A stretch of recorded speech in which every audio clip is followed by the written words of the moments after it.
Rich, Home Alone, everything. So you look at these people and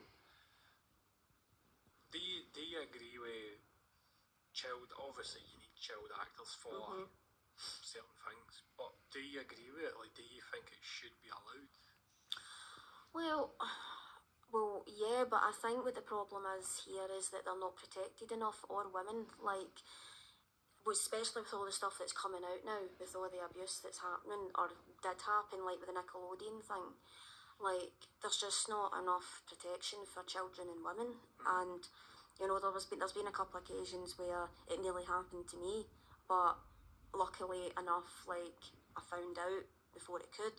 But it's a massive industry, and it's probably the biggest earning, fantastic, fun, dangerous industry all at the one time. But obviously, the whole point as actors is that their whole job is to represent real people in real life situations, and unfortunately sometimes it is going to be children, if that makes sense. Not in an unfortunate way, but it's just like, you know, you are going to like need children to play roles. You can't have like kind of like Grease where you've got you just can't have adults all the time. Like, it's like telling a story. Actors are storytellers, so you're going to need children sometimes. And there's actually a lot of work for children, like more than what there is adult actors. Really? Yeah, so much more work, but they're just not protected enough. I know there's that law. I don't know if I'm assuming it does apply here. Like Daniel Radcliffe or others in Harry Potter. When they were on sets for like 3-4 months, they had to have a full-time education at the same time. You need to get about 3 hours of school education every day when you're on set. If you're like under, I don't know if it's under 16 or under 18, but yeah, child actors, I think it will be harder for them because, you know, they are still children, they're missing out in their school, like having that normal life, but they still need that education. So, and having to do that and then having to learn your lines, your stage direction, you're like having to like, and try and sleep between and all that as well, like it's hard. It's mental, like, because like you said, they're hard working, they're still developing. Yeah, exactly, and they're like missing, well, some people say they miss out in their childhood, but I think maybe some feel like that, but others, this is what they wanted to do. So, and they're living that dream, but... See, I agree with you and I don't agree with you in that one. Right. So, my thing is, like, there are, like, every child, well, not every child, but you always hear that every child wants to be a superstar. But the problem with it is... I want to be a pop star, but I can't sing. She's hearing me sing, trust me. But the problem with it is they're still kids. They don't actually know what they just want to see like the fandom. They don't know what everything comes with that. Like the stress. Like when you look at the Harry Potter kids, no matter where they went as a kid, you're going to get paparazzi. Yeah, that's the bit that I worry about, as in for myself. Like, I mean, I'm not saying I'm going to make it to Hollywood, I don't think that'll ever happen, but you just don't know. But fame for me would be a worry because it does come along with the risk of the job. Like, if you get big and people know you and they love what you do, they love your craft.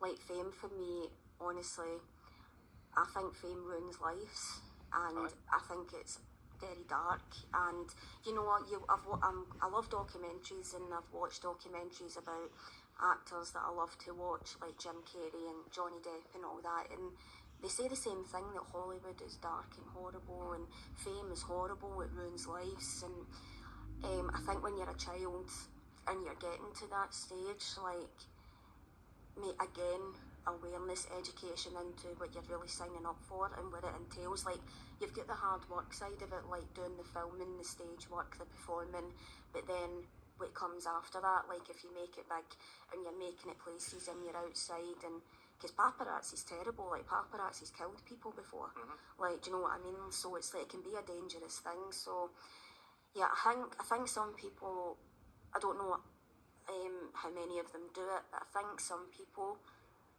have had the mindset in the past of coming into this industry because they want the fame, they want people to know them. But personally, I think people that come in with that attitude, they're never going to make it, because to be an actor, like a serious actor, to be taken seriously, a good one, You need to love what you do. You need that passion. You need to be driven, and you need to love every second of it. You need to deal with the harsh hours. You need to deal with the harsh weather, and you know, you can't have the expectations that I'm going to be famous because only 2% make it. Oh, it's great. I mean, and do you know what I mean? And it's like, if you come in with that attitude, you're going to probably be let down miserably. I was in Los Angeles a couple of years ago. Oh, I've still to go there.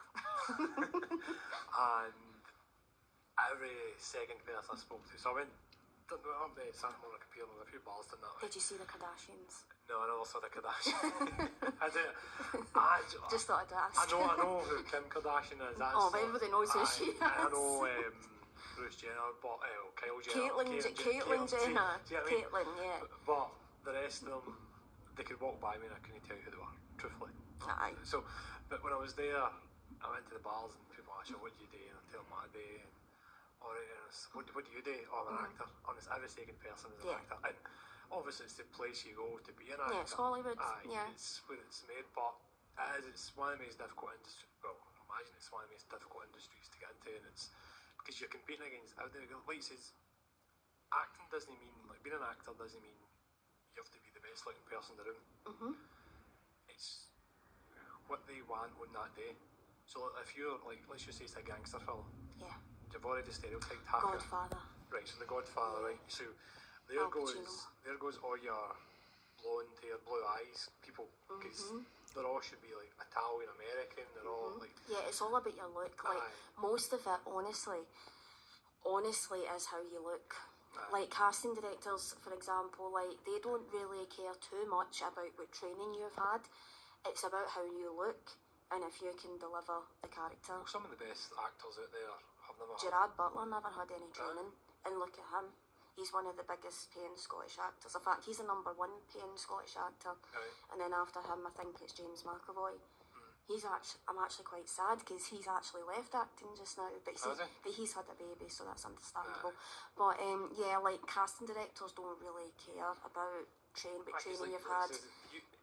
They can play a part because we're all playing humans. I think Tom Cruise actually, like, before he got into acting at all, he was in, this is what I get told, I don't know if it's true, and I hope Tom doesn't come for me if he hears it, but I get told... I'm pretty sure Tom Cruise doesn't listen to this. But I get told that he was living in a bed sit and he was just a waiter, and there was an occasion where he was living in his car, and then he decided to go to an open audition, and he got it, and now look at him. Was it Jennifer Lawrence? She was just drinking coffee in a cafe with her mum, and somebody walked there and says, "Oh, it's amazing. The way you're drinking that coffee." You can just be walking up in Glasgow, going shopping, and you get scouted in the streets. It's as easy as that. Like my second filming job we done, it was falling into place up in Glasgow, and I was the waitress in that, and we were doing a line-up to get costume checked, and I ended up busting out laughing because they said I looked too glamorous. And I was like, would you want me to look like then? But then the guy next to me was like, the assistant director came up and says, congratulations, you've been offered a speaking part, do you want it? And it can just be as easy as that. Like you can go up to a filming gig as an extra or an essay and just stand in a line-up for a costume check. I know an extra is. Supporting artist. Oh, right. So, can just easily be standing in a line for a check and then somebody comes up to you and says, do you want this role? And it was never expected, and it's just as easy as that, really. So what kind of, obviously you get different types of acting, like would you say you're a method actor? Would you say actor or actress? Actress. You do want that? Well, I don't know, like... Because like, you do hear I personally think an actor's an actor, whether it's a male or female, but I just say actress, just... No, it's fine, it's just... You know, it's just... I'm not bothered, but I don't know what the industry make it, but I'm not bothered. We call me an actor, actress, I'm not fussed. So like, what kind of actress are you then? Like, would you say you're a method? Would you go like full method, like so? Do you mean like character type? Like, so like, see like Daniel Day-Lewis does, Johnny Depp does, with the devote herself to the character. Christ. Well, to live up to Johnny Depp, I mean, that is like extremely hard work. But I don't know, I don't really like to put a label on myself. Like, I'm still trying to like discover my character type, because that's what you're talking about.